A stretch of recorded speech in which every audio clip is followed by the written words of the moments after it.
Where is alien life? Fermi paradox जिसने सालों से साइंटिस्ट के दिमाग का दही किया हुआ था, फाइनली साइंटिस्ट द्वारा उसका सॉल्यूशन, उसका आंसर दिया गया है कि अगर एलियन लाइफ है तो हम आज तक उनसे क्यों नहीं मिल पाए।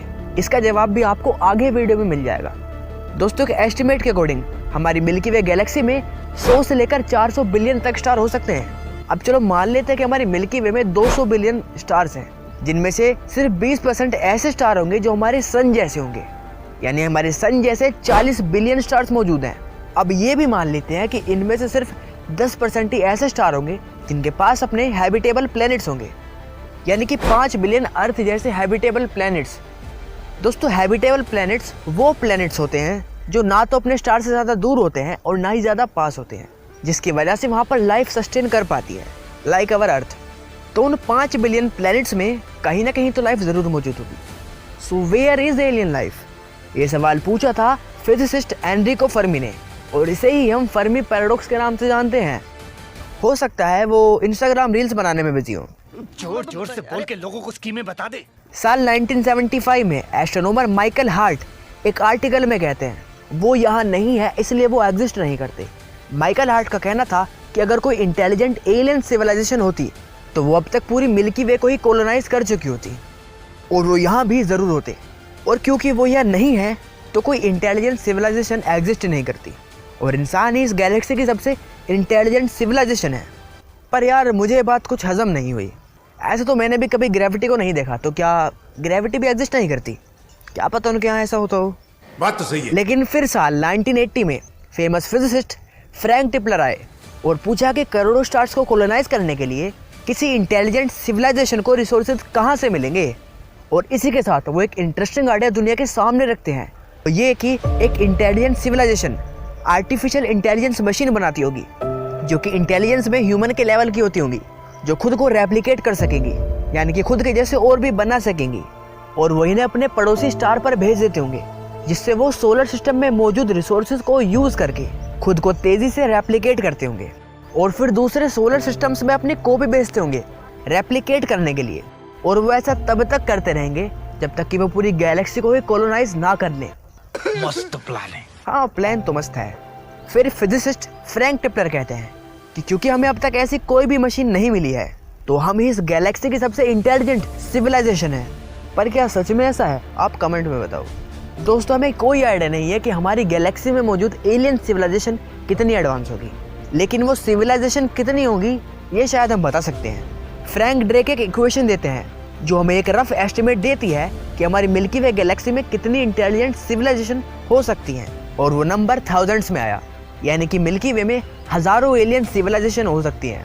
दोस्तों इस इक्वेशन को ड्रेक इक्वेशन भी कहते हैं। दोस्तों फर्मी पैराडॉक्स के लिए बहुत से सॉल्यूशन दिए गए, उन्हीं में से एक ऐसा सॉल्यूशन है जिसे सबसे डरावना सॉल्यूशन माना जाता है, the dark forest made in China. मेरा मतलब है कि इसे चाइनीज फ्रिक्शन राइटर लियो सिक्सन ने दिया था। गुरुजी आप तो बेइज्जती पे उतर आए हो। इमेजिन करो कि हमारा यूनिवर्स गहरे अंधेरे से भरा हुआ एक जंगल है, और हम इंसान और दूसरी एलियन सिविलाइजेशन इस जंगल में मौजूद हंटर्स हैं जो एक दूसरे से दूर दूर मौजूद हैं, और हम वहाँ आग जलाते हैं। हो सकता है कि उस आग को नोटिस करके कोई शेर या फिर उससे भी खतरनाक शिकारी हमें ढूंढ ले। ऐसे ही हम इंसान एलियन से कॉन्टेक्ट करने के लिए लगातार स्पेस में रेडियो सिग्नल्स भेज रहे हैं। इनफैक्ट ये भी हो सकता है कि हमारे द्वारा भेजे गए वॉयेजर स्पेसक्राफ्ट्स को कोई एलियन सिविलाइजेशन डिटेक्ट कर ले और उससे हमारी एग्जिस्टेंस का पता लगा ले। ये हमारे लिए अच्छा भी हो सकता है और बुरा भी, क्योंकि हमने इस अंधेरे जंगल में अब टॉर्च जला दी है। अब हमें नहीं पता कि जो हमें ढूंढते हुआ आएगा उसके इंटेंशंस, उसके इरादे क्या होंगे। अब भाई हम किसी एलियन सिविलाइजेशन के इरादों का पता तो नहीं लगा सकते ना। पॉसिबिलिटी है कि किसी इंटेलिजेंट सिविलाइजेशन ने हमें दूर से नोटिस किया हो, पर हम इंसानों के डिस्ट्रक्टिव नेचर को देखते हुए उन्होंने हमें अकेला छोड़ दिया हो।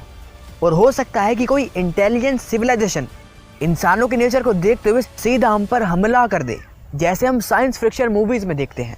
यार ऐसा हुआ तो फिर आप इंस्टाग्राम रील्स नहीं बना पाओगे। जोक्स अपार्ट, अब ये तो कोई नहीं कह सकता कि हमारा पालन में से कौन सी सिविलाइजेशन से पड़ेगा, पर एक बात तो पक्की है, जो सिविलाइजेशन इंटरस्टेलर ट्रैवल कर रही है उसकी टेक्नोलॉजी और उसके वेपन हमसे बहुत ज़्यादा एडवांस होंगे।